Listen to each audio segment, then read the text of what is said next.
And welcome back to Zone 4. I'm Brant. I'm Chris. I'm Jay. And I totally just messed up that whole opening. But I usually say welcome back to the Zone, but this is episode 441 of Zone 4. And it's crisis management. But before we get into that, we should mention we are proud members of the Comics Podcast Network. You can find us on comicspodcasts.com each and every episode, along with a whole bunch of other shows. So go check out that site. And maybe you'll find some other podcasts, but listen to us first because, you know, we're us. And you love us. Yes. Oh, I hope so. I hope so, too. Yeah, so next week, if you guys were on here for Frontline Live, we did this whole thing with Facebook, and we tested that out. I couldn't figure it out on my own, and I didn't have a chance to ask Kat how to do it this week. So we're going to try that next week and see if we can simulcast over to Facebook Live next week. So yeah, we'll try that out next time. Just couldn't get it together this week. Hopefully you guys understand. But we got some stuff to talk about, and it's going to be interesting once we get into this. But before we do, how was everybody's Thanksgiving? Chris, how was yours? It was good. It was very good. We actually were smart this year, and we planned and cooked ahead a bit, so it actually went very smooth. Yeah, the cooking and everything went very smooth that night. So went good. Everybody had a good time. Turkey came great. Stuffing came great, and I still have some of the pumpkin cheesecake, which I'm debating if I'm going to have some during the show tonight. Pumpkin cheese. If you have it during the show, you've got to somehow find a way to transmit that. I'm going to open my CD tray, and I'm going to try to shove it through and in. What's wrong with my phone here? You know you're not supposed to have Thanksgiving food left over right now. It is a little past the. We made it the night before, so it's still good. The cake is still good. Anything Made else? it the night before, so a week and a day after it's still good. Yeah, it's just a cake. It's just a cheesecake.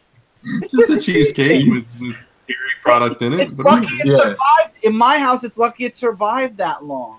And pumpkins in it, so pumpkin goes bad, cheese goes bad, eggs I will admit, there's still a big piece of pumpkin pie in my fridge. So there you go. So don't eat. What about you, Jay? It was good. It was a nice family thing. I enjoyed it. I had a lot of fun. Met my one nephew's girlfriend, so that was cool. First time we met her. So, well, his mom and dad met her before. My mom and all of us, girlfriend and everything like that, did not meet her yet. So this is our first time. She's a really nice girl, and yeah, it was a really fun time. We had a lot of fun.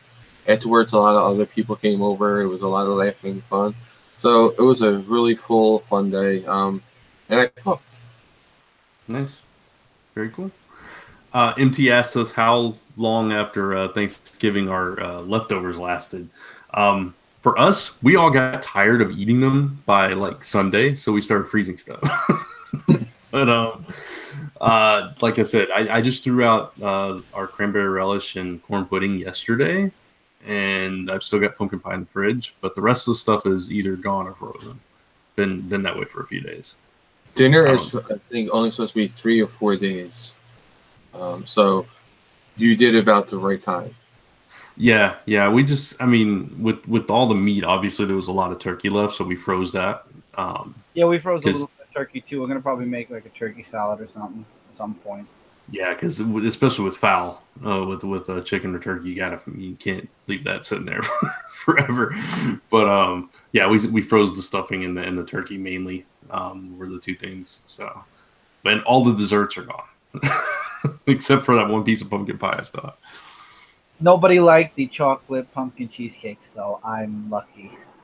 Chocolate pumpkin cheesecake. That's a little different. It's interesting. Chocolate and pumpkin. It was a recipe that's one thing we tried this year. Mom and Cindy actually went online and got a couple of different cheesecake recipes, and the pumpkin cheesecake came really good. The chocolate one, you know how you get the melting chocolate? They didn't get the Hershey one. They got like the cooking one, which is meant for cake, but it was just a little bitter. So very few people liked it. I'm okay with it, but next time I would definitely say to substitute it for the Hershey's. It would taste a lot better. You can get baking chocolate that's sweetened. Yeah. That too. Something that's sweetened, because this one was a bit bitter. It was a little too bitter for them, and nobody liked it. Yeah. That's another Or reason just add why. a little extra sugar to it. Right. Yeah. It's like when you bake with cocoa powder, you have to add sugar or get sweetened cocoa powder because a lot of cocoa powder does not have sweetener in it. Yeah. It's true. But at least you like it and you got it left, even though it's It survived 8 days after Thanksgiving. But okay, 9 days after you made it. Yeah, I was gonna say 9 after you made it.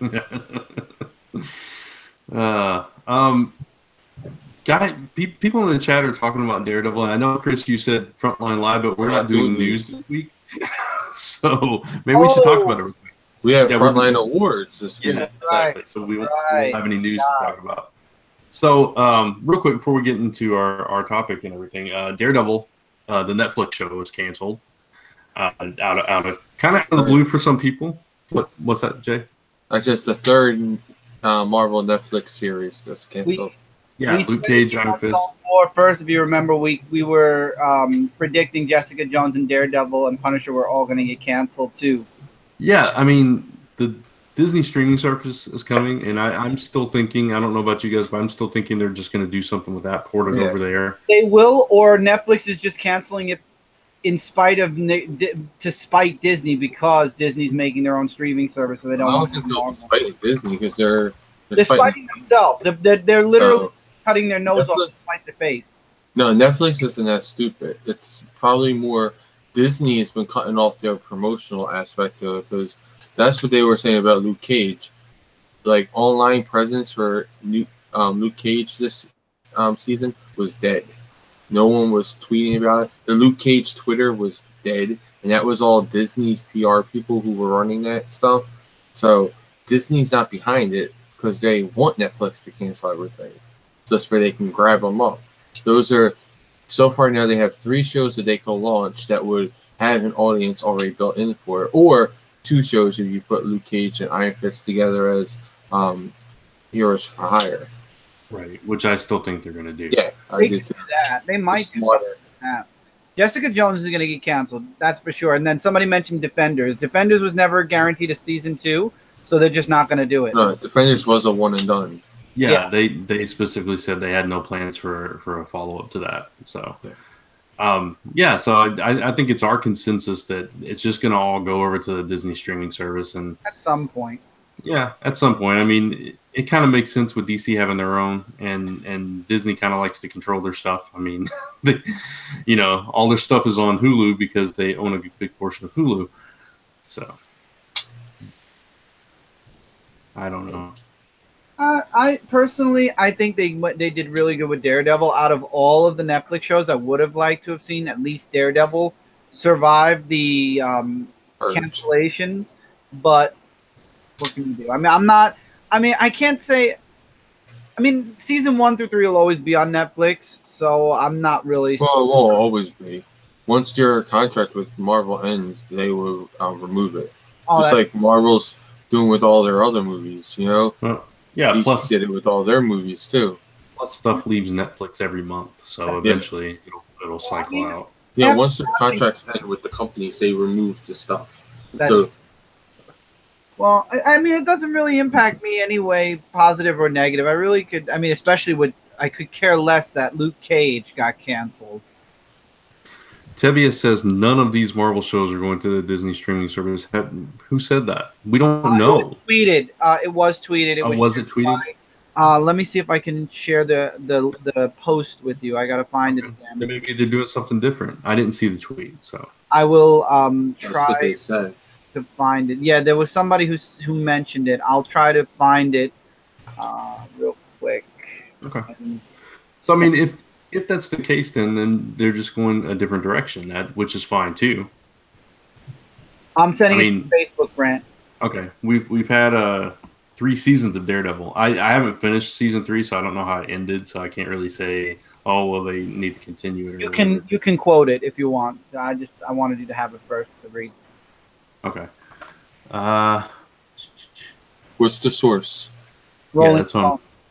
Rolling Stone. Rolling Stone's editor reports Disney has passed on Netflix Marvel shows for Disney Plus.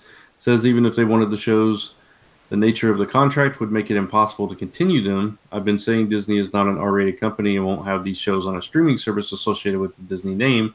Honestly, don't see them continuing Deadpool or Wolverine in the way Fox So did either. it's speculatory. It's not actual facts. Right, it's speculatory. This isn't an official statement. So that's not an official statement. That's not Disney saying it. Because see, what people don't understand is that Disney produced this. Disney made this. It was only shown on Netflix, but Disney was the producer. Disney was the they did everything in production. All Netflix did was facilitate a site for it to be streamed on. Yeah, but maybe the contract won't allow for them to continue it, but then they could just start it over again. I mean, it's not, or they could just go a different route completely and not reference the previous seasons. Again, issue. Heroes for Hire is not a Netflix series, so exactly. There's ways around it. Yeah, exactly. You could do Marvel Knights and put Daredevil in there. Exactly. Yeah, Marvel Knights, Daredevil. I mean, these shows are going to live on because they have an audience that are already mad that they're not having it. This would be stupid not to do something with these properties. Not to mention that they are technically within that larger Marvel Cinematic Universe, along with the movies and Agents of S.H.I.E.L.D., and we already know that like Vision and Scarlet Witch and things like that are going to the streaming service. Mm-hmm. So, if they want to, they can they'll figure it out. I mean, it's Disney. I think they can get around some contracts. I think they'll just switch it to Heroes for Hire and just have all 4 characters there. Yeah. Okay, again, SM Down, he said the contract doesn't allow them to continue at least for some years with those particular shows. Again, there's ways around everything. Yeah. They can figure a way around it. They can't do Marvel's Iron Fist. Right. And that's but see, we don't know what the contract legally says. The contract could say Marvel couldn't do it if they pulled it, but if Netflix canceled it, they may be able to do it, and when's the contract's up? We don't know. By the time the streaming service comes on, we might have to wait a year or so, and then they'll put it back on there. We don't know what they're, we don't know the actual the legalities of that contract. What are the limits? What are the frames?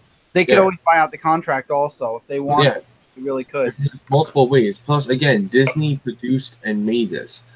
All Netflix did was facilitate a streaming service. So it's not been confirmed, Tevye. It's only been speculated by a Rolling Stone reporter. That's it. That's like me going on saying, just right now, me saying that they're going to do this. That's not confirmed, Me saying that they're most likely going to do a Heroes for Hire show. That's not confirmed. That's just speculation based on knowledge of what's been going on in the industry and everything. That's not actual confirmation. Confirmation would be Iger coming on and saying something, or Jeff Loeb coming on and saying something.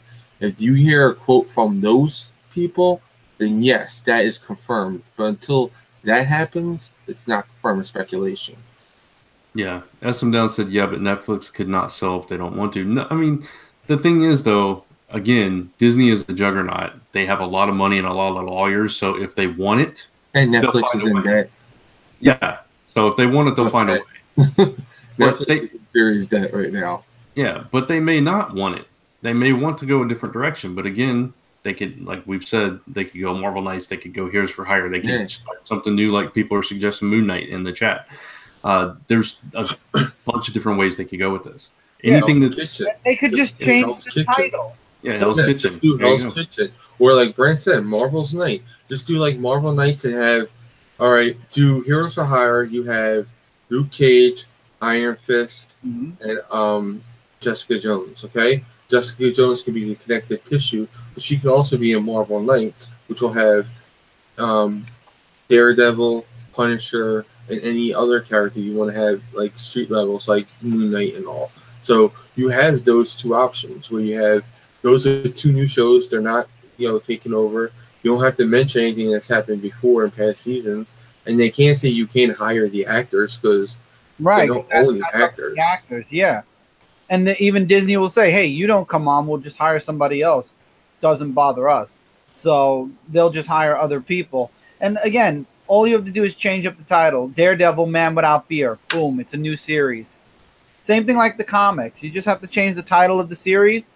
We know it's Daredevil, but they're calling it something else because there's a contract with Netflix that says they can't call it Marvel's Daredevil. Yeah. No biggie. And that's another thing. See, the show is even called Marvel's Daredevil, Marvel's Jessica Jones, Marvel's Iron Fist, Marvel's Luke Cage, Marvel's Punisher. They're all saying these are all Marvel properties. We don't own them. Patrick Holmes. Before. No. I was just going to say to Patrick Holmes that Punisher, I don't even think Netflix wants anymore. This is what Netflix said, by the way. While the series on Netflix has ended, the 3 existing seasons will remain on the service for years to come, while the Daredevil character will live on in future projects for Marvel. Netflix said that. Officially. Yeah. Oh, so there you go. Netflix just confirmed that Daredevil's going to live on in future Marvel projects. I mean, it could be. They're not saying it's going to be on Netflix. They're not saying, and they said similar things about Luke Cage and Iron Fist too when they did it. So they promptly loopholed the contract, Disney, whereas they can move it to the Disney app, but Netflix keeps the other season. Well, yeah, they'll do that, and maybe Netflix even will get a little bit of the profit margin from the Disney Plus shows. You know, so we're not saying that it's going to happen. We're not saying it won't happen. What we're saying is it's a possibility that it could happen. And I understand what Patrick Holmes is saying is that, you know, Punisher is a little bit darker for Disney, but I think with Disney Plus they'll have it like set up in categories to where, you know, because I think they do mature movies in the Marvel universe. You know, Thor is very violent. You know, that movie had very violence in it. You know, when you see people getting killed left and right in Avengers, people turn to dust, you know, that kind of, you know, happens. So I don't think they're going to be too cautious about Punisher. I can see why you can say that because of the bullets and the violence, but I think they could go there if they wanted to. So I'm not saying that they wouldn't never use it, but I can understand that they won't. Like, I can understand that they don't. Again, if it's in Marvel Knights, he won't be a star of the show, so he won't be always in there, you know? Yeah. Not like it's Daredevil season 2 and he, you know, took over the show. Well, I mean, again, like you said, they could even just mild down the violence if they wanted to. But I will remind you also, well, first of all, let me confirm something. Yeah, okay. I'll remind you also that NYPD Blue was an ABC show after Disney owned ABC, and they were very risque. So I mean, they're not afraid to walk that edge. Oh, that was ABC. For some reason, I was thinking that was Fox. It was ABC. Oh, okay. I think and they showed straight up nudity on that show. Oh no, I just always thought it was Fox. I don't know why, because I never watched NYPD Blue. I know they're coming back with it though. That's right. Yeah, it is coming back on ABC. So yeah, that was the first show that showed a male butt on TV. Yeah, and after that they showed a female. So yeah, and they showed full frontal, as a matter of fact. So and Disney, that show ran from 1993 to 2005. Disney purchased ABC in 1996. So they're no strangers to walking that edge when they feel it's warranted, I guess. So I'm saying, like, if they wanted that kind of content on there, they would find a way to put it on. Disney, they'll just divide everything up. They'll be family friendly. Because I mean, I can't wait because Tommy loves a lot of the cartoons. Right. So there's like easy access for him to watch. I'm sure there'll be an age gate that you can parental control or something. Netflix has it right now. Like, you can set up an account just for kids, and only, you know, once the kids get on that account, they can only watch kid rated stuff. They can't go to, like, they couldn't watch, like, Tommy, if he had a Netflix account, like if you had him on a profile for Netflix, he wouldn't be able to go to watch Punisher, you know, because it would be over the age limit. It would, but he can go and he could watch, you know, like, I don't know, whatever kid show is on there. I don't know that. So, like, you know, he could watch, you know, any of those kid shows, but he won't be able to watch the more adult shows. SM Down says, to be fair, Iron Fist sucked. I probably would have canceled that too. He's baiting us because he knows we all like it. Yeah, to be fair, that's your opinion, not a statement. And Iron They Fist canceled was Luke Cage better first. to be honest, Iron Fist was better than Daredevil. I don't care if anybody says anything. To be honest, Iron Fist was my favorite of all of them personally. But I mean, Luke Cage was first. I was Jessica Jones was my favorite season. Season 1 was my favorite, and I think that was mainly due to what's the name? I can't think of the actor's name. Matthew Walker? Doctor. Purple Man, the guy who played David Tennant. David Tennant, yeah. That was mainly due to him. You know, his acting chops brought that show. And that is Iron Fist season 2 and Iron Fist season 1 right behind it. I like both of those. Like those are they're my top 3. So yeah. Well, I understand that. I like if Jessica Jones wasn't so slow in the middle, I'd probably feel differently. But those 4 episodes in the middle they still get me. Oh yeah, I can see that. But again, my thing is like David Tennant. I think saved that season. I think if it was any other actor, I may not have been as engaged with it. But David Tennant really like sold me on that season. Then Iron Fist season 2 knocked it out the park. It was the only bad thing about it is that it got canceled. And I don't get to see the conclusion of the Iron Fist story that they like the guy that's on that cliffhanger. Patrick Holmes says he likes Luke Cage seasons 1 and 2. Yeah, they had good beginnings. I would say that like Luke Cage season 1 and season 2 both had good beginnings, but by the end they don't know what to do with their show. It's like, yeah, that's always been mine and Jay's opinion. Those first 6 episodes of Luke Cage season 1, I thought were phenomenal. I loved it. Once it got past that, once they get rid of that villain for that first half, it just went downhill. Once Cottonmouth died, it was like, okay. Yeah. And the same thing happened with season 2. Like Bushmaster. Once the big battle with Bushmaster was over, I was like, why even go on? Like they tried to make a plot out of something, and then the ending was horrible. The ending of that season was horrible. That was the worst ending of any of the Netflix seasons I've ever seen. And I'm not even a fan of the Daredevil, and they had better endings. I want to address this one now because he said that the Iron Fist comment is my truth. I didn't remember you guys liked it. I wasn't trying to troll. I was not accusing you of trolling. I was just kind of joking that you were baiting us because we were fans of it. But that's fine. If you didn't like it, that's cool. We all really loved Iron Fist. So yeah, I didn't mean you were trolling though. I think Iron Fist got most of its hate because of the casting.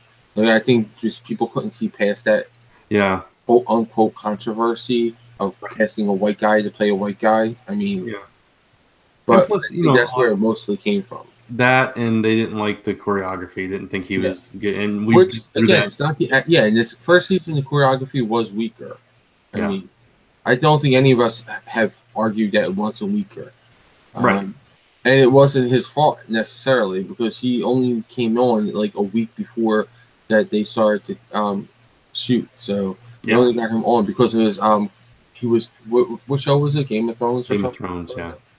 Yeah, he was doing that show, so they didn't get to fully go with him. He was like learning choreography while he was filming. So yeah. All right, we've talked enough about Marvel Netflix shows. It's topic time. Hopefully that one. Yes. That time. I did it right. All right. Got it. So our topic this week is Crisis Management, Session 3. We're talking Heroes in Crisis Issue 3.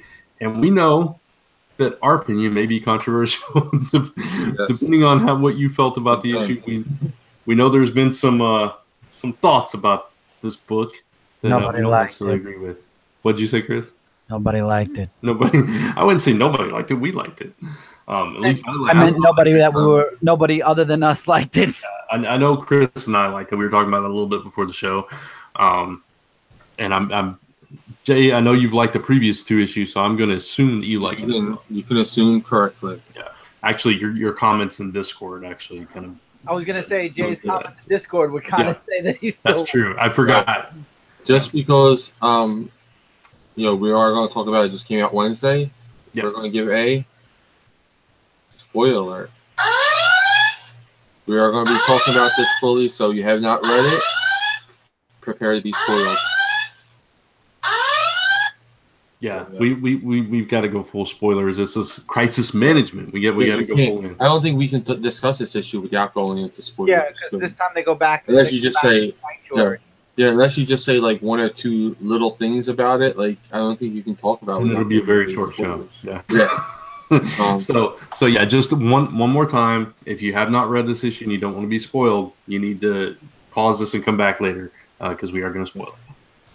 All right, so Heroes in Crisis number 3. We get some answers and a lot more questions, which is the mark of a good mystery.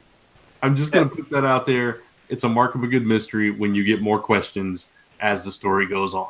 Yeah, and it's not like you're not getting any answers or you're not getting progress in it. You are getting that. It's not like, and again, Kat will kill me when she hears me say this. It's not like Paper Girls where we just keep getting more mysteries. You know, we're not getting any answers in that story. I keep saying that.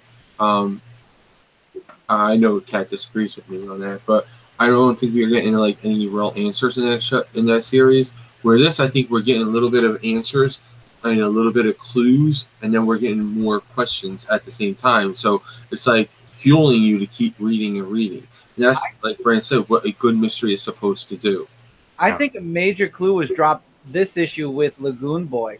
If you read really deep into his dialogue and what happened to him at the end of the book, there's a deep possible clue at the end of this issue with Lagoon Boy that might support my prediction on what's really going on in a way. What was that be? I mean, since we're spoiling, so go ahead. Okay, so Lagoon Boy, we get to see why some of them are all there at the Sanctuary. Lagoon Boy watched a lot of his team dying. He was shot with a beam, and he survived. So as he's continually getting shot with a beam, he's hoping to one day be shot with it, knowing that it's fake, and just laugh it off. At the end of the issue, he gets shot and laughs it off. But if he got shot for real, why would he laugh it off when he said he thinks it's fake again? Or he's like, oh, finally, this is the end. I don't have to keep reliving this. Yeah, which I think, again, illustrates King's masterfulness in this story because you don't know, and you're not supposed to know. I mean, we're in issue 3 of a 7-issue series. It's 7, right? Mm-hmm. Yeah. So... no, 9. Oh, yeah, they extended it, Yeah, they extended it. So you're issue 3 of a 9-issue story. We shouldn't have any solid answers until like issue 6 There's or 2 7. more sets of 3s. Yeah, we're only a third way in. If it was like you knew everything now, the next 6 issues would kind of be boring. Like, you know, what would they do if you got all the answers right now? Yeah. So I think the way it's structured is beautifully done by myself because each issue you're exploring somebody's psyche a little bit deeper. You know, you get the opening mystery and you get 2 suspects right off the bat with issue 1. And then issue 2, you go a little further into that and you get a little more insight into what's going on at Sanctuary and who's there. This issue, you get even more insight into what's going on at Sanctuary and the kind of help that they provide. And what happened is they didn't continue from issue 2. They went back to the past into Sanctuary. So we don't know yet what's happening with Booster and Flash. We don't know if Superman made it on time to save Booster. We're back to when Booster first joined the Sanctuary. Yeah, exactly. Which I think is important for the storytelling too, because you open up the story with Booster and Harley both saying the other one did it, right? Mm-hmm. And you're not sure if either one of them did it, who did it, what's going on, if any of this is even real. We don't know anything, and that's again a good mark of mystery. And I understand with mystery you should get little clues sprinkled in, and I think we have gotten that. Yeah, with like here, with the one of the clues is Booster was clearly in the room when it happened. Yeah, the holographic room. Yeah. So when he was still in the room when the alarm went off. Mm-hmm. So how could he do it if he's still in the room? But so was Lagoon Boy and Kid. Lagoon Boy ran out though and got killed. That's true. And that's when he already saw 2 people were already dead at the same time. Like at that time when he ran out and saw. When he ran out, he saw 2 people dead. Then I just wanted to illustrate that there's more than one room at a time that can be used. That's Oh yeah, mentioned. Yeah, I'm just saying. But their alarm went off all over at one time. Yeah. So he was in a room, and they ran out. So when he ran out, he could not have been in two places at once. I would just like to illustrate also that the rooms are being created. I like how Booster explained it to the reader so you can understand they're made with Superman's sunstone crystals, like what he did with Cyborg Superman when he trapped him in the Fortress of Solitude in that loop of basically living out his greatest, his hope, his greatest fantasy, which is going back. Basically a holodeck. Yeah. So that's what the holodeck is. It's Superman, Sunstone. It's using Kryptonian technology, but it's a holodeck. Batman and Superman merge their geniuses to make these holographic rooms with Superman's Kryptonian tech. Yeah, holodeck is the first thing I thought of too, Jay. But it is a holodeck. Yeah, it is. But it's interesting that it's catered to each individual person and their issues. And with Booster, his whole thing is manifesting himself to talk to himself, and it just shows how broken his ego. Yeah, his ego and how broken his psyche is that he has to sit here and address himself face to face. Go ahead. Is Sanctuary also broken? Because that Sanctuary robot or program was acting a little bit out of sorts. Like with everyone else, it was very formal. Did you notice that? It was like, what would you like? Are you sure you should do this? Yeah. You know, with him, he was like antagonizing Booster, unless it read that that's Booster's personality and it was just going along with it. But or somebody's manipulating it. Yeah, Sanctuary could have its own ingenious AI, kind of like Danger from the X-Men. It could, but I don't know. There's other clues we got here. They're all walking around in robes of masks, so you don't know each other's identity, which means anybody could be in there. Yeah, it could be anybody underneath that mask and hood. And did you also notice that Lagoon Boy spoke about how he got there? That never happened. Oh, that happened pre-New 52. That is not in continuity. Well, Rebirth kind of brought a little bit of that back. No, only not for that though, because that says the Titans East. The Titans East was Power Boy. He has not existed because Power Girl does not exist in this universe. Only the one that came from Earth 2. So, like, there are elements of the story that should not be there. So that could play out into bigger DC universe stuff. Like maybe that's part of the problem. Things are coming back. Like once I saw that, and think about it, Wally's also there for things that happened in the previous life. So could it be Dr. Manhattan's little hand in the workshop? So, MT said something that I wanted to address too, because I thought the same thing. He said, is it me or does the mask look like Psycho Pirate's mask? And I thought that's when I first saw that cover, that's what I thought immediately was Psycho Pirate. So I don't know if that's going to play into it or not, or if it's just coincidence or whatever. We'll just have to see. I think with King, it's probably something that's meant to be there, as even if it's just like an Easter egg kind of thing. There's usually purpose to what he's doing in these kind of stories. Did you see the little Easter egg with the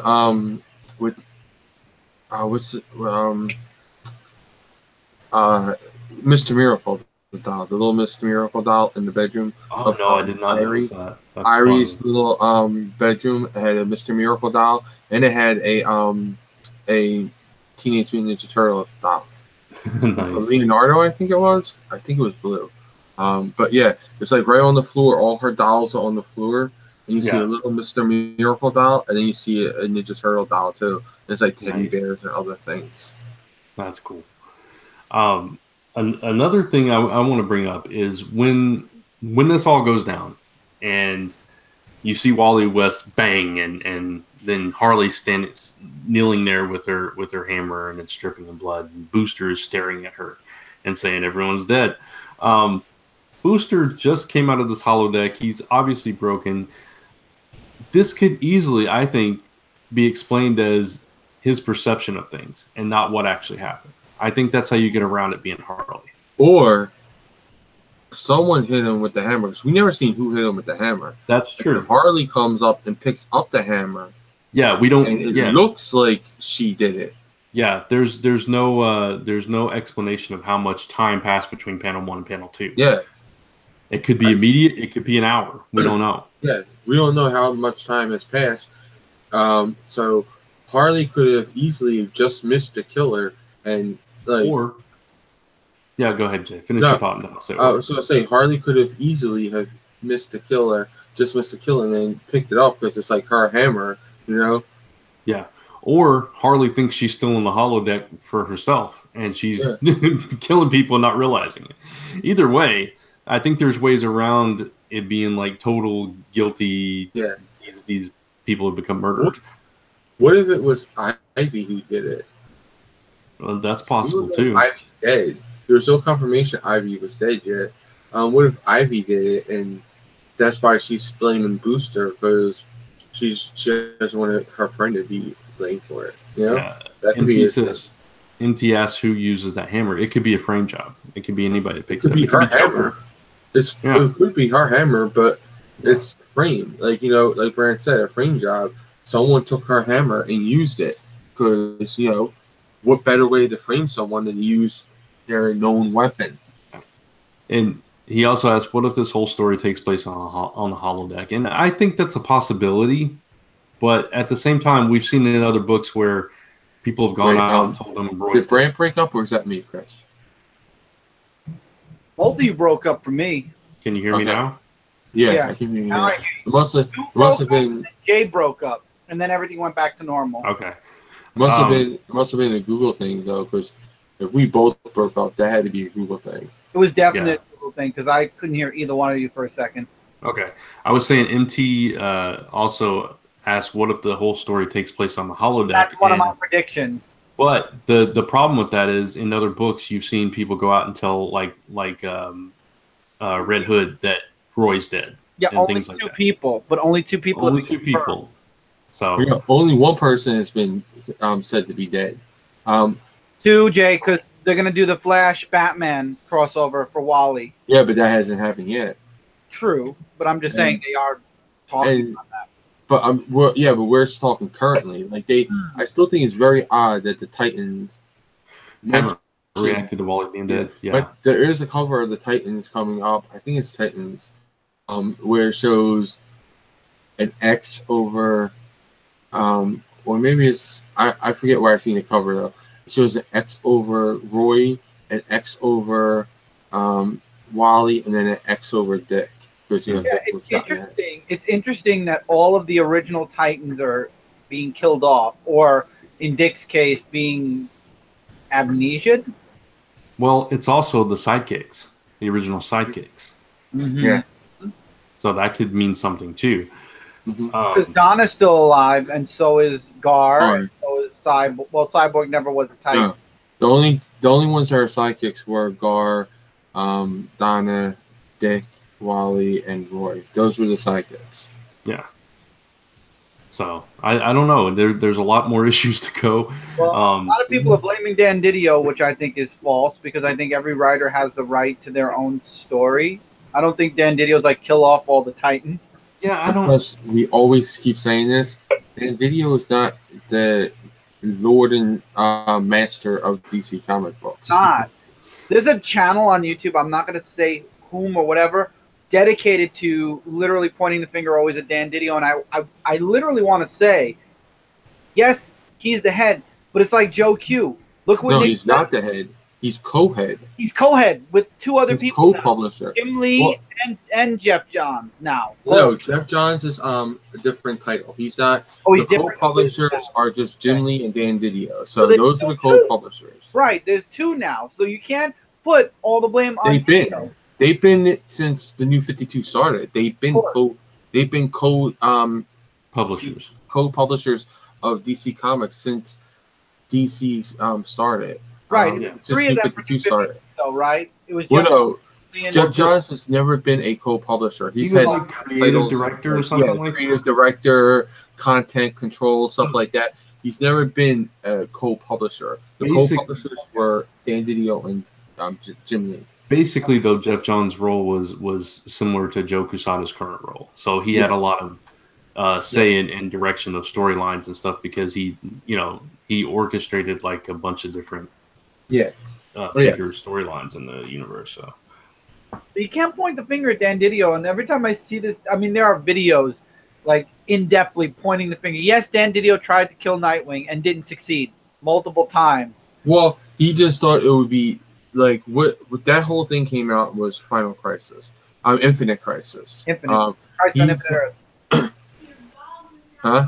It was Crisis on Infinite Earths. He wanted to kill Dick. It was Infinite Crisis. Oh, it was Infinite? Okay. Yeah. Crisis on Infinite Earth was way before Didio's time. That was in '80s. They wanted to kill Dick though. Since then, okay. No, Didio said that they needed a big death, and he thought that Nightwing would be the biggest death that you could have because everybody knows Dick Grayson. Dick Grayson is like a tentpole of comic books. Everybody knows the first Robin, and he thought that would be the most impactful death. And Jeff Johns convinced him not to do it because he was like, if we do that, you will have people coming after you hardcore. You do not want to kill Dick Grayson. Trust me. Mm-hmm. And he was right. People got mad just by hearing the speculation that he wanted to do it.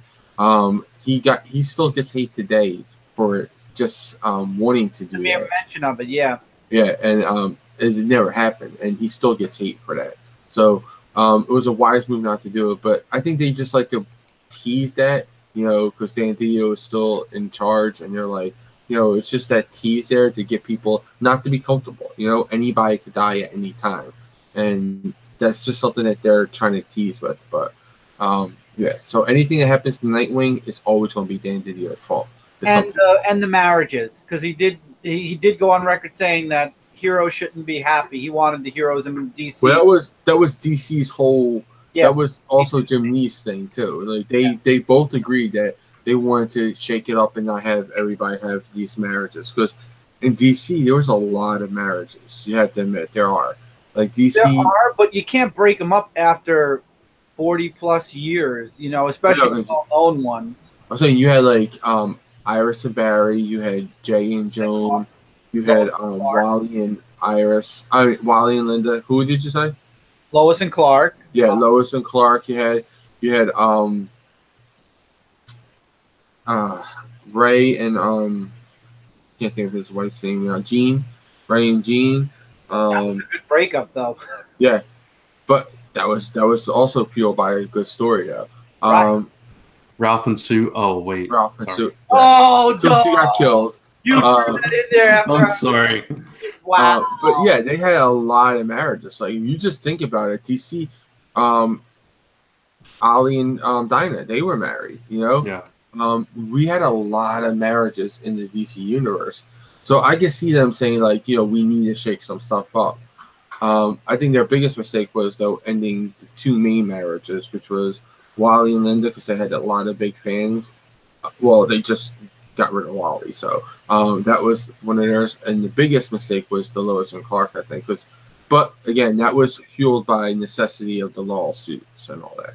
Which, kind of using this to springboard back to the issue, I love how in this issue we delved into Wally a bit and how the reason he's there is because he's so alone, and he lost his wife. He lost now the 2 kids he remembered he had after Flash War. He is literally wifeless and now familyless, and he's alone. And I love how when he saw Roy dead, he's like, I don't want to be alone, because that's it. After he loses his friends. That was his fear. Yeah. That makes me. Go ahead. Okay.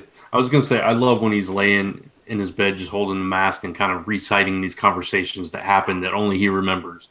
I thought that was just a beautiful moment, and it kind of showed how creating new conversations too, because I think it was like, no, the mask is okay, it's not going to be scary or something like that. So that was like talking to his little son, yeah, and it showed how troubled he was with all this that's happened to him and everything he's been through since he came back. So I don't know. Again, I think that was beautiful storytelling personally. Here's a theory. Sanctuary killed everybody.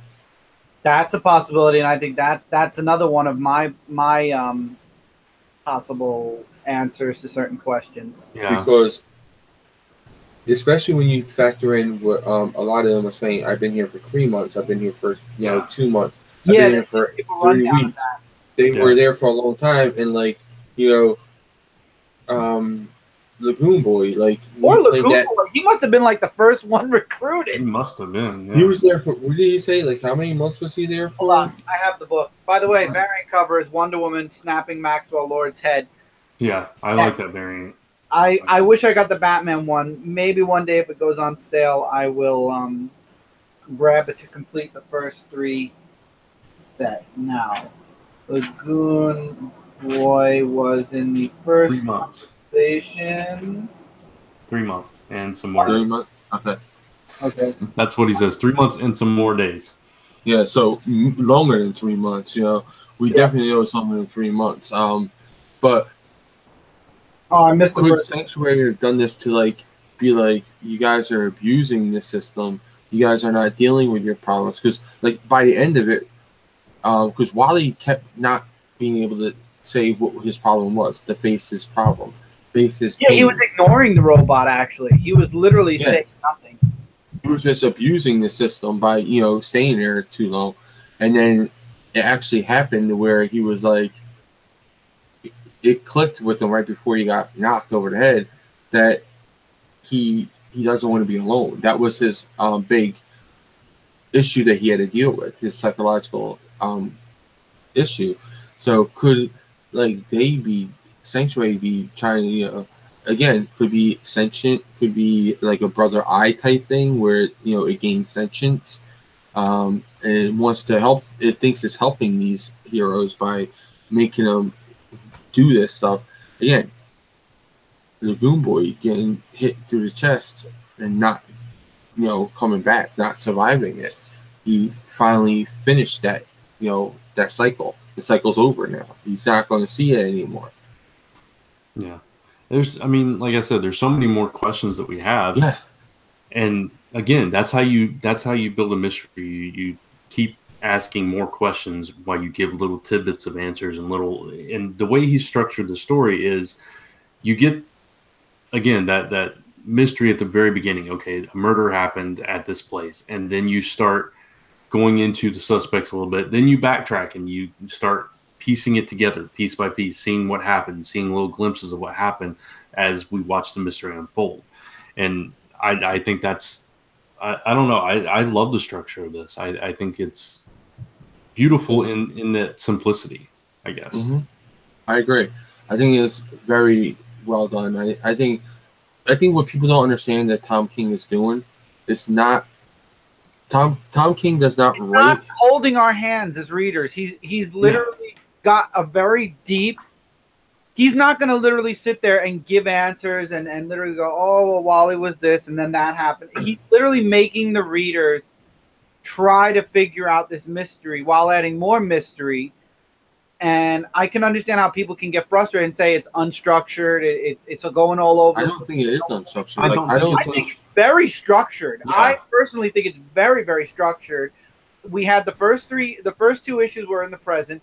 Now we're going back to seeing what happened at Sanctuary right before all the murders without seeing who the murderer was. So we're still sitting here right now speculating. Was it the Sanctuary? Was it are they in a Hollow program? Is it this? Was it Harley? Was it Booster? Was it somebody we don't even know yet? And Harley and Booster just ended up in that spot at that moment.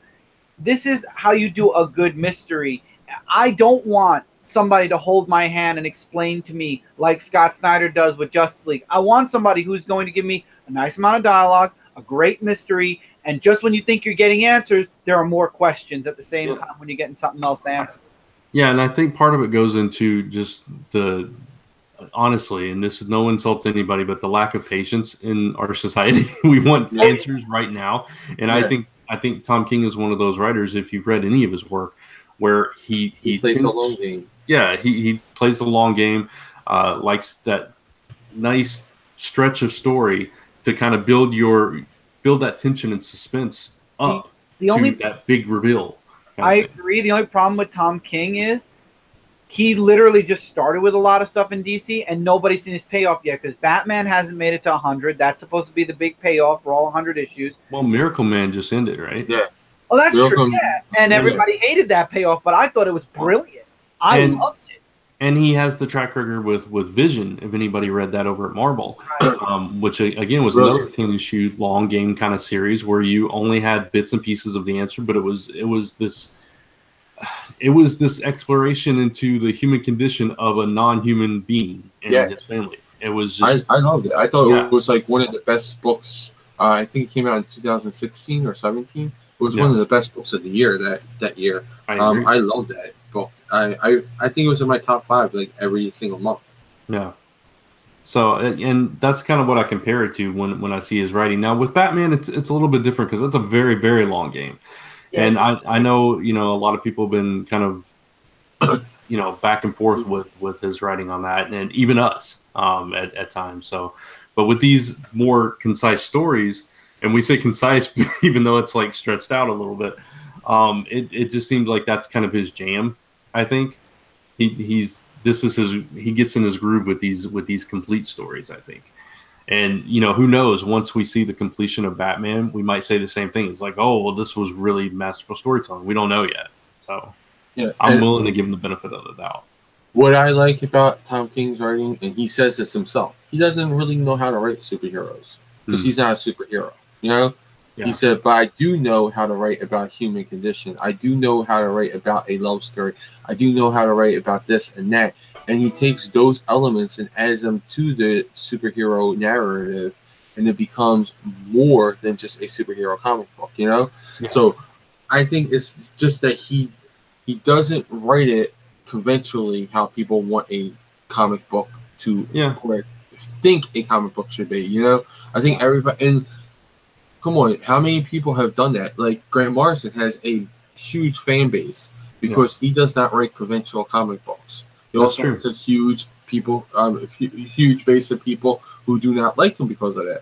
But like his Animal Man has all kinds of praise and stuff because it broke conventions back then by breaking the fourth wall and doing this and doing that. That was like one of the first books that went that way, Before Deadpool, there was Animal Man who, literally walked through it and broke boundaries in comic books. And that was new creative thought.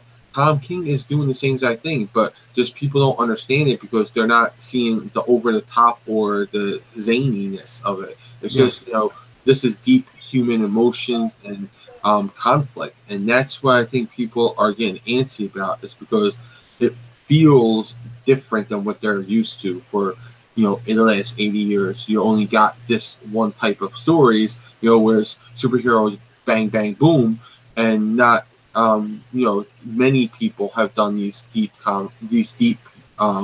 issues. I think Tom King really does like to dive deep into the psychological, where Chris mentioned Scott Snyder likes to dive deep into the scientific.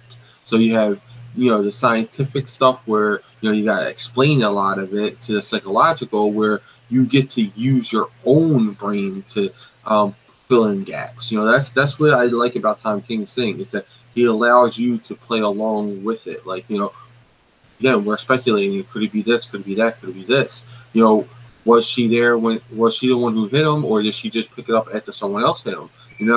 So those are things that Tom King stories make you do. It makes you become a part of the story. And I'd rather be a part of a story than just be a reader of the story. Yeah, no, I completely agree with that. And I understand, like, if you don't like Tom King, you don't like Tom King. That's fine. He's not your style. There are tons of writers out there, and everybody has their own different style. Brian Michael Bendis is another one that's polarizing. He doesn't traditional either. He does very talking heads, very down-to-earth emotional conversations between his characters. And Tom King's approach is just something different than anybody else. And I think he does it very well if you're a fan of that kind of storytelling, which we are. So that feeds into our enjoyment, I would say. And, I like when a book challenges me, it makes me rethink my conventional thinking. And especially someone who is like me, who, sees patterns in comic book writing, like I called the New 52 was never going to make it past 52 issues 5 years before it actually happened.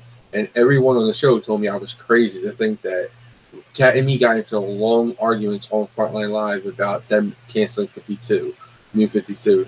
I was the one hoping you were right. Thank God you were. I mean, I remember like Kat, me and her were going at it, arguing about that for a long time, and it's just because I saw patterns in comic book publishing. You know, there's patterns. Tom King does not let you see those patterns. You know, like he's changing the pattern, and that's what I like. If a writer can do that, and again, other writers do that too. I'm not saying Tom King's the only one, but I'm just saying for this scenario, Tom King does that for me. Where a lot of writers, I can still see, okay, this is where they're going with that. I can see they're going to do this and that down the road. I can see a pattern, you know. But Tom King, he changes the pattern to where I don't know what to expect from him. Like, I did not expect to open up Heroes in Crisis and see Wally West dead. I never expected to see that, you know. Tebby says something that's making me curious. He said, I'm not happy Wally may be the killer. Where do you get that Wally might be the killer in this? I didn't get any indication that Wally was the killer here. Yeah, I'm not happy Wally may be a killer. Yeah, I never got to the... That's the one thing I never would have even... Yeah, I'm curious where you got that idea, Tebby. If you can let us know in the chat, I'm really interested to hear your thoughts on that. It's also interesting because we learn more of the supposed casualties at the end of this issue, as as we get to the point where Harley's standing. What? Yeah, anyone who was there is a possible casualty. Yeah, anyone there was a possible casualty, and we've got Commander Steel, which I think we already knew. We've got Gunfire, who I don't even know who that is. Tattooed Man, that's interesting. I remember Tattooed Man. He popped in and out. He's like a D-list character. Yeah, I remember him. Narc from Teen Titans, from Titans was interesting. Red Devil. Protector, I'm not sure who that is either. Poison Ivy. You don't know Protector? Dude, you don't know Protector? I do. Protector is controversial in the Teen Titans community because they wanted to do this commercial comic book. I think it was for like Hostess or something, but it was like through Dare or something like that. It was like one of those social issue comic books, but they weren't allowed to use Robin in it. Oh, okay. So they used a new character called Protector. It was Jim Hart or something like that. Yeah, Protector is very controversial. Some people like him and want him in the comic books, and he was in Jeff Johns' Teen Titans in the one issue where they were doing the Teen Titans East or West. Yeah, Teen Titans East. Yeah, with Bumblebee, I think, right? Okay, maybe I just don't remember then. It was Gar had this whole apartment set up and people were all over. It was before Teen Titans, Jeff Johns' Teen Titans. He did it was like an annual or something like that. Gar did he had like a little party at his cousin's house, and they invited all these Teen Titans over there to form a new team. And Protector was amongst them. It was like just a one-shot thing. Yeah. And Gunfire is a hero that he had his own little. He's pretty much like I want to say he's kind of like a anti-Slade, like. Okay. He did appear in a Deathstroke comic book. I think that was his first one. Okay. But gotcha. He's sort of like a almost like a Punisher type person, you know? He's that type person. So you also have Solstice, which I was interested in. Yeah, Solstice was also part of Teen Titans. Yeah. She's supposed to be lost in the future though. She's supposed to be in the year like 3000 or something with Bartor. So how does she No, that's Solus. I think they redid it back to Jeff Johns' Solus from Teen Titans. No, Solstice, was in Teen Titans, and she went with Bartor to the future. She went with all the Teen Titans to the future, and Bartor was a criminal there. Solstice did something. She got locked up. Bartor came back to the present with the rest of the Teen Titans. Then he left. That's where Bartor left. The Kid Flash from the New 52, he left to go be with Solstice. So she's supposed to be locked up in the future. So I wonder how she came back. I wonder if they retconned that whole part and just went with Solstice from the, like I said, pre-New 52 time. If she's even really there. If she's really there. See, there's so many questions. And Nemesis was the last one. There's Nemesis, so many. Yeah. Who, again, could be anybody. Yeah. So I mean, it's just so interesting because you're especially with this issue because you're really getting into the head of Booster Gold for one, and given that he's one of our main suspects, you've already had kind of a little tiny exploration on Harley, and now you're getting Booster, and going forward, who knows what we're going to get? Are we going to see a continuation of this? Are we going to go back to the present? We got very deep stuff with Wally. Yeah, deep stuff with Wally. You got this Lagoon Boy stuff that it's like, okay, why are we focusing on Lagoon Boy? What's his connection to this? Why is he a pivotal character? Or are we going to get little side stories of all these characters? Are each one of these giving us clues as to what's going on here? And I think that's what it's going to be. Present, back to the past to put some more mystery and clues together, and then back to the present all the way till the last issue.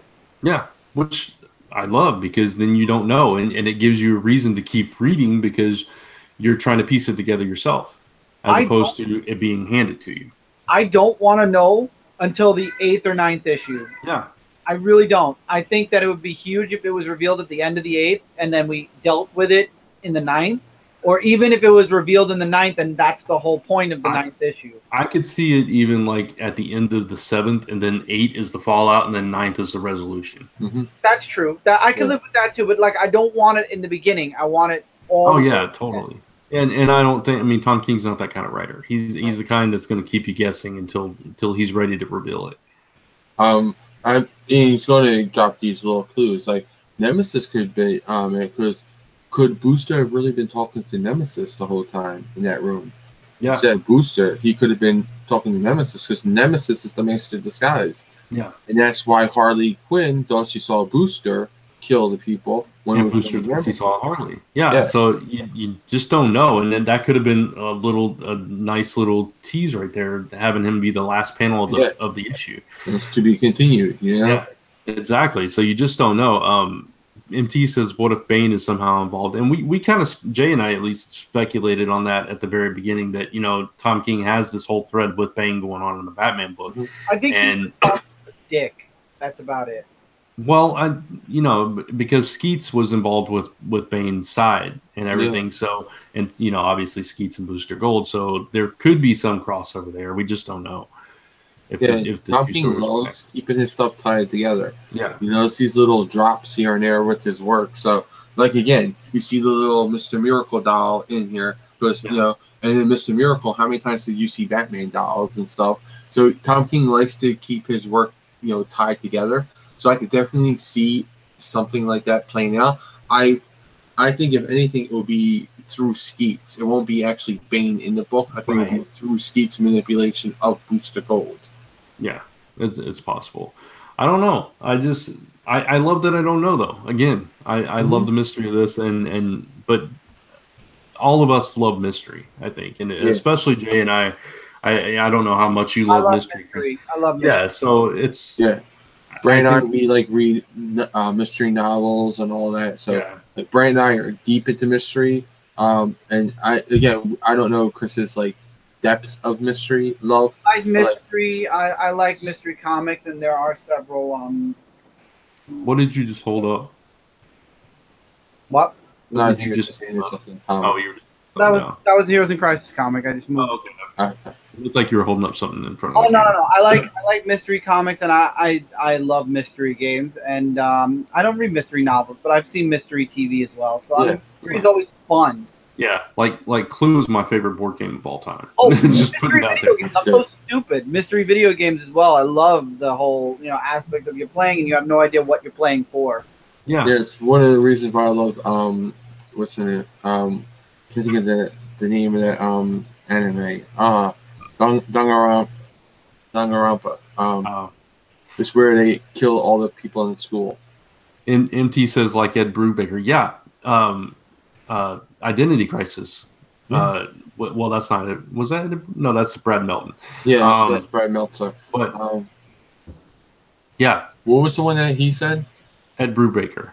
I know he did a long Captain America run, and I'm trying to remember what else he wrote. Like in mystery. I know he writes like mystery novels and stuff like that. What Ellie movie? Chris, have you played Ellie Noir? Have you? Well, Chris stepped away. We'll have to ask him when he gets back. Yeah, I don't know why I said Identity Crisis, but yeah, Identity Crisis though is a lot of people compared the two, and I thought that was a fantastic. That's the book that got me into DC Comics, really. Yeah. So and again, both very human, emotional stories. Yeah. So I mean, if you're comparing the two, it's like, well, no wonder I love this because I love that. Yeah. Man, Ed Brubaker, I'm trying to remember what mystery stuff he's written. I know he do like a Daredevil run, and I know he did a long Captain America run. Oh yeah, the Image stuff he does. You're right, Criminal and Fade Out and stuff like that. Yeah. You're totally right. Yeah, there was one that I read of his that it's just escaping me now that I really liked from Image. But yeah, no, you're totally right. Yeah, that kind of stuff. I love seeing the mystery stuff unfold. Like Kill or Be Killed was another one that had this mystery element to it, whether you didn't know whether the demon was real or not throughout the entire series.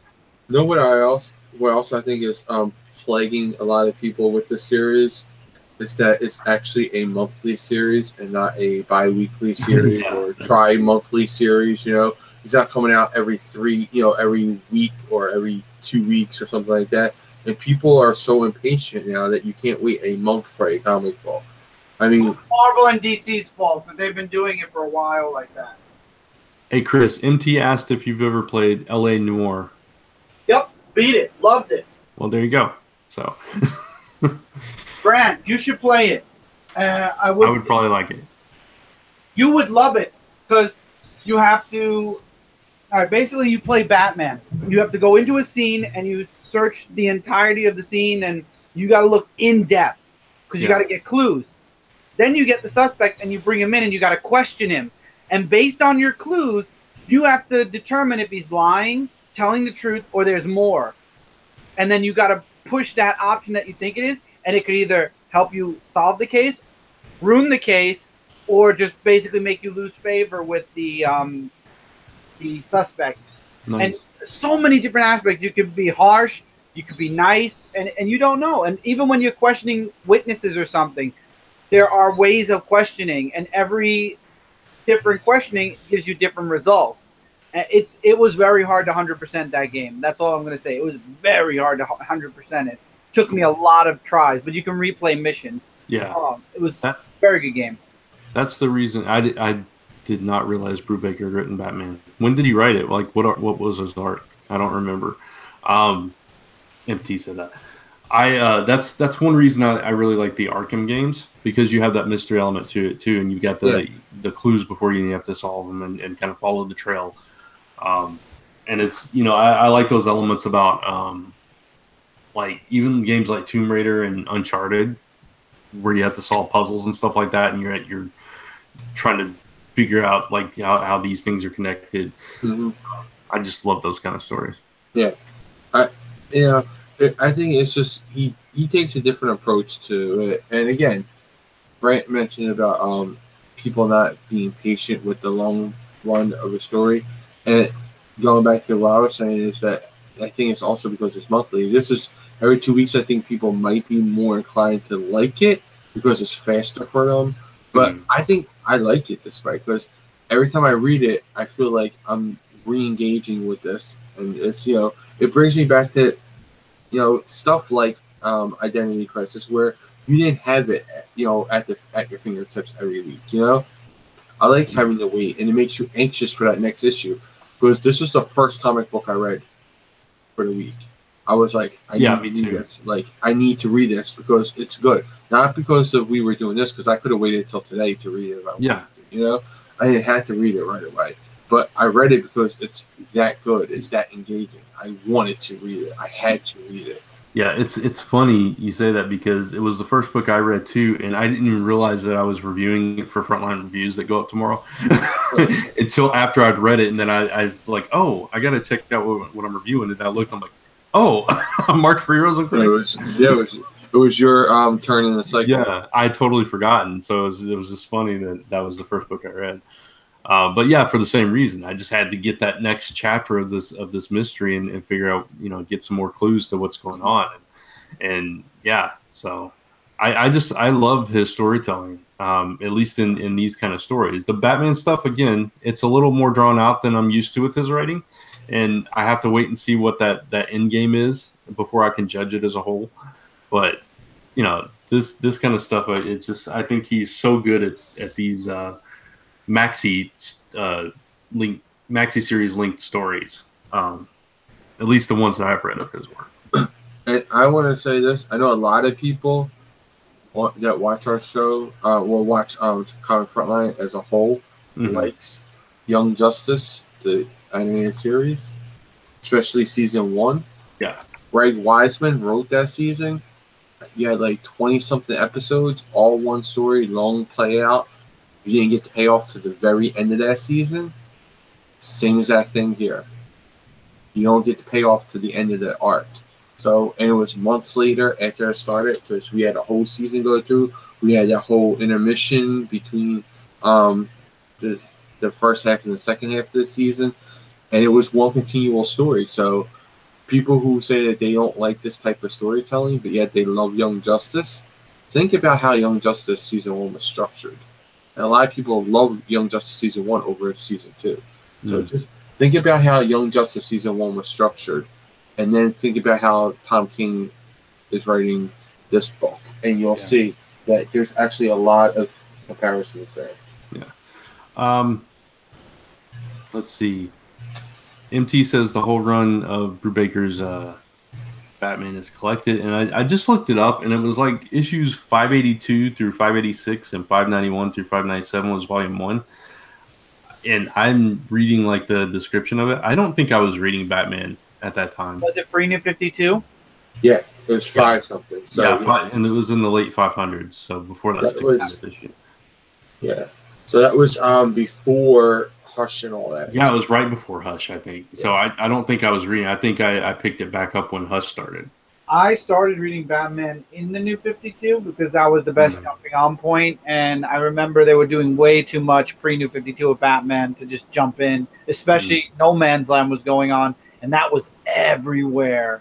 Yeah, that was when Batman was doing those yearly events things. Yeah. It was like a year run. But it was too much. Yeah, so I don't think I was reading when Brubaker wrote. That's probably why I didn't know he wrote it. So there you go. But that's cool. I might have to check it out then because I do like his writing. So any other final thoughts on Heroes in Crisis before we start wrapping it up? Just I love it. I can't wait for the next issue. I need to see what happens.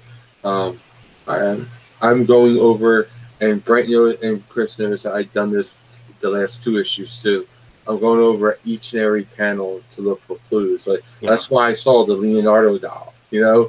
I look at those panels. I'm like, what clues can I find? Wait, there's something on the floor. I gotta look on the floor, see if there's anything hidden there, because I want to know what is hidden there. I need to know these little clues that he's dropping us, because I have a feeling that something's gonna come back, and they're gonna be like, well, he's gonna be like, I told you guys that in issue 2, and we're gonna be like, no, you didn't, and then look back and you're like, it's right there. Yeah, and credit to the artists for that as well. Because obviously they're part of that, and I have to say, Clay Mann did the first and last page, and then Lee Weeks did all the in between pages, and I didn't even realize it until I looked at the credits. It was totally seamless. No, you don't, and that's I love the way that they can work together like that. But some teams, you're like, oh God, so many artists, you're like, oh, I can't take that. I can't take the back and forth. It breaks up the story, blah blah blah. Yeah. But when you have someone who can work and it looks like one style, that's a true connection with artists, and I love that. And they did that here. Because I did not know it either until I read that. I was like, oh wow, 2 people did that. I thought it was all one artist. Right. It was pretty interesting. Chris, final thoughts? I loved the issue. I thought it was great. I thought the structure was great. I love how deep it was with Wally. I actually cared to hear Lagoon Boy's story, which says something. And I love that it's still a mystery. And really, we got a couple of things answered, but not much, and we've just got more mystery. It's a good series. I would definitely recommend it. So, I feel the same way. I absolutely love this issue. I love every single issue of this, and I love that we're getting just, again, more little bits and pieces of the story and of the answers. And I love that exploration into Wally's psyche and Booster's psyche in this issue. And I really think they're throwing us misdirection. So my final question for you guys, Chris, right now with what we know, who did it? Sanctuary, I think. Sanctuary. It's somehow connected to them getting over their traumas, or there's somebody hacked Batman and found out about Sanctuary and is looking to destroy as many heroes as humanly possible. And it's got like this big twist coming our way where it's like, oh my God, it was this person. Kind of like what we got with Identity Crisis, where it's like, oh my God, I can't believe this person actually caused all of this chaos. Yeah. Jenny? I want to go with Sanctuary or someone piggybacking, using Sanctuary to do it. So it's either going to be Sanctuary or someone's using Sanctuary. Yeah. And I'm going to say I'm either going to agree that it's Sanctuary or that none of this really happened.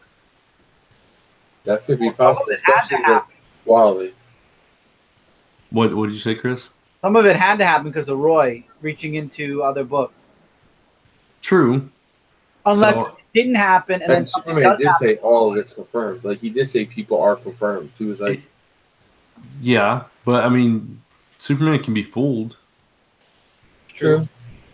I don't know. It's just there's no clear answer. I'll go on record, and I don't think Harley did it. I don't know about Booster. Because Batman also gave an autopsy to Citizen Commander Steel. Remember? He did the autopsy, right? Yeah. So, what if these are not the people, and they're just like LMD type things? Yeah, clones or something, or pulled from another universe, or there's so many. You just don't know. It's hard to say. There's no clear-cut answer here. Yeah, Sanctuary might have been like, we can't harm these people. Let's put them in like stasis or something, and then like they use the technology to create clones. Kryptonian technology can clone. We know that already. MT said, "What if Tom King pulled a Grant Morrison and he's the killer? He was CIA, so he could find a way." that would be. I don't think that's Tom King's style. That's. Yeah, the whole final issue would just be redacted then. Yeah, exactly. What if, it's interesting because the variant cover is Maxwell Lord. What if Maxwell Lord's involved in this somehow? Yeah, and Nemesis had that. What was Nemesis symbol on his shirt? It was like the Scales of Justice. What organization is that? Isn't that you could rule in Task Force X. I don't know. They did have that. Jay. I know. I can't think of it. I know it is a DC symbol. What did you say, Chris? Checkmate, was it? No, Checkmate is chess piece. Yeah, the chess piece. Knight. Checkmate is the knight from a chess piece. I don't know. I can't find it. You got me wondering now, Jay. I got to know what the symbol means. I can't find any information. There's a twist. It's Amanda Waller. Maybe it's just his symbol. It could be. Maybe it's just his symbol. So, I just can't remember it being his symbol. But, yeah, I'm kind of thinking it belongs to some organization though. Yeah, that's what I was thinking. That maybe it belonged to some kind of organization. Yeah, I just looked up. I just went to Nemesis, and like even old comics, he had the same exact symbol on his shirt, the Scales of Justice. So it's his symbol, I guess. Okay. So that's all. Yeah. But it will be interesting to see how this all plays out. We still have, 6 more issues to go, so we have 6 more Crisis Management things to do. I'm pretty glad that this is actually a good book, and it's not something where like, okay, we shouldn't be doing any more crisis management because this book sucks. Yeah. Like, I can see that we could finish like all 9 sessions. Like, I think we will be finishing all 9 sessions. But if this is like, if this was a really bad book, I think we would have just been like, let's just stop this. Yeah. Here's an interesting little tidbit about Nemesis. In the Final Crisis Aftermath Escape storyline, he's kidnapped and reprogrammed by the Global Peace Agency. He then appears in Nemesis the Imposters, battling false versions of the DC universe. See? There you go. That could play into it. That's what I'm saying. Like sort of like an LMD thing. Mm-hmm. Or he could think that they're Roy was killed and others were taken and abducted and cloned. Yeah, or Nemesis thinks they're the false versions and he's killing them all. Either way, it could be interesting, and that could play into it. There's so many different ways that Tom King could take the story, and it's just fun to be guessing and speculating and trying to figure it out. Oh yeah, I'm really intrigued by this. I think this is probably the book out there right now that has me the most enthralled. I guess you would say. Like, I'm the most involved in the story. We're both most invested. Yeah. Right. MTS, if this will actually get released on time, unlike Doomsday Clock and Batman. Yeah. So far, it has been. Well, no, there was one that was a week. Yeah, it was only pushed back 1 week though. Yeah, but I mean that sets a precedent. So you don't know. We can't. I don't see it being delayed. 2 months. I don't see that delayed. Yeah, I'm just saying it was an issue. Last issue was delayed 1 week. So yeah, it was delayed a week. So I can see like that here and there, which is basically any comic I see that for. Honestly, that's any true. comic I see can be delayed a week or two. But I don't think it's going to be like a Doomsday Clock where we're going to like be a couple more issues in there. Be like, you know what, we're going to be every other month now. I don't think they're going to do that. Like, I don't see that happening because I think Tom King had it all in time and. Again, they're using double artists and stuff like that, so it's not as restrictive as Doomsday Clock was. Just they want Gary Frank to be on his peak performance and still do the whole every issue by himself, where there's like 9 panel grids, so there's a lot of more work for him to do on each issue, and I think Tom King probably went into this with a couple issues written in it already. He probably already wrote a couple of issues.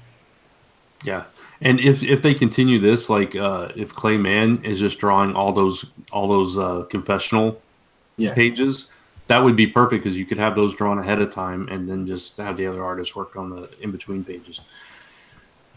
So I don't know. I'll have to look back at the other issues and see if it was the same way because I didn't notice if it was. I think it was. Okay, that makes sense. Yeah. So all right, so. We'd love to hear your thoughts in the comments or the chat or whatever, what you think is going on here and what you're looking forward to, what you're speculating, all that good stuff if you're watching this post live. And with that said, it's time to start wrapping up and talking about what's coming out and going on. Chris, what you got? Right now, I have an unboxing on my new channel. I'm trying to get to that 100 subscriber mark, so this way we can get a URL, because right now I can't say it's youtube.com/anything because I got to get to that 100 subscriber mark. So if you haven't subscribed to my channel, link is on Dark Avenger C86, as well as I believe there's a link on Comic Frontline. If not, I'll have to edit my link, but you can go over to my channel, and I've already throw it up tonight. Oh, thank you, Jay. So Jay's going to fix the links tonight, so it'll send you there. But for right now, if you're watching this live, you can go over to Dark Avenger C86. I've added the link on my topic video for that. I did an unboxing for Darksiders 3. I actually did my first part to my playthrough on Twitch. You can check that out. I also went back to Sea of Thieves to see what has updated in the past 3 months. You can check that stream out. I will be streaming the more Darksiders 3 next week. Just Cause 4 comes out, so look forward to a first part to that. I will be reviewing, I know everybody's going to shudder who is a gamer about this, but I will be reviewing Fallout 76. It will be up on Frontline, I want to say sometime next week, but we are in the holiday season right now, so everything's kind of like tentative because it depends on shopping and getting ready for the holiday and stuff like that. So tentatively, very soon there will be a review for Fallout 76. I feel like I've played enough of the game to know what exactly the game's about. And that's really about it. I can't really say much because December is always a very busy month, especially with the holidays. So just keep an eye out on Frontline, keep an eye out on my new channel, and reviews are coming out every week on Dark Adventure C86 right now. And yeah. Cool. And I just posted in the live chat. If you search your name on YouTube, it will pop up. Oh yeah, that's right. My name is very unique. You can look up. I'm not even going to say my last name because nobody will know how to spell it, even if I say it. So Brant put it in the chat. So if you're watching this post live, just check out the Tinker Tape chat. Yeah, the live chat replay. Just the live chat. Yeah, and you just look up that name and you'll find me. Yeah. Cool. Jay. Let's see. Tomorrow they're airing the Power Ranger Christmas special, which is Power Ranger Super Ninja Steel, the Poise show. So I'll be doing a review of that tomorrow. Check that out. That'll be the final episode of Power Ranger Super Ninja Steel. And we're having Coda is coming back for that. Coda, not Cody. Coda will be in there, and that's the Blue Ranger's brother from last season. So, like, the two brothers are going to be in an episode together. I did a topic time this week on Power Rangers, Psycho Rangers, if they should get a miniseries or original graphic novel. So you can go check that out. Next week I'll have another topic time on a Power Ranger issue. Frontline reviews are going to be delayed one day because my schedule was hell today. So, and I'm not feeling all that well, so it will be up tomorrow, and crossing fingers, next week they will be back to Fridays. Let's see. Tuesday, Frontline Awards are going to be at 10 o'clock p.m. Eastern Time, right here on Frontline. Come join us for those. We got awards for everything. So go check that out. I also did a review Wednesday for Power Rangers, Mighty Morphin Power Rangers number 33. You can go check that out. And that's about it. All over social media at Comic Book Theater, but for Skype. For Twitter, I don't know why I even said Skype. I haven't used that since the last time we were all on Skype. Skype? That sounds like an old website. I would say, like, I haven't said that since, like, I haven't used that since we were all trying to use it for, I think, Frontline, when YouTube broke. Remember? Right. That was the last time I was on Skype. But, yeah, so everywhere but Twitter, it's with, you drop the R for the Twitter one. So, and if you don't know, my Twitter picture right now is a modified version of Shiro from Voltron. Cool. I made myself into the Black Paladin. Ah, nice. All right. For me, you can follow me on social media at Brant Fowler at Facebook, Twitter, YouTube, and Patreon. I'll get back to Patreon in a second. On YouTube, and on Instagram, it's at Last Number Press. My channel, Monday Musings, every Monday. Go check that out as I give thoughts in 4 minutes or less on whatever's on my mind. My topic time videos go up on Thursdays. My most recent one was tied to Heroes of Crisis. Did Harley do it? So if you haven't watched that, go check that out. And I'm not sure what mine next week will be on. We'll see. Going back to my Patreon, starting tomorrow, December 1st through December 25th, I am giving 25 days of Christmas free content to everyone. Patron level content. One new post every single day for the next 25 days starting tomorrow. That'll be drawing, writing, podcast snippets from Aftermath, LEP stuff, process. If you could find the related recap where we called that number from the Spider-Man, that's something that I think is patron worthy. If I still have that file somewhere, if I can remember which episode that was hilarious. The best. Oh, yeah. Come on. I hope you find it. I want the clip for myself still. That would be good.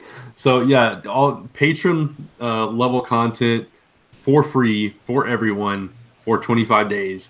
I've already got the first couple of posts up there, so I'm not going to fall behind. Got it all planned out. The first one is a brand new writing thing that I did that's going up tomorrow, and then I have a new Sunday sketch that's going up Sunday. All Christmas kind of themed or holiday themed. So check those out on patreon.com/Brent Fowler starting tomorrow.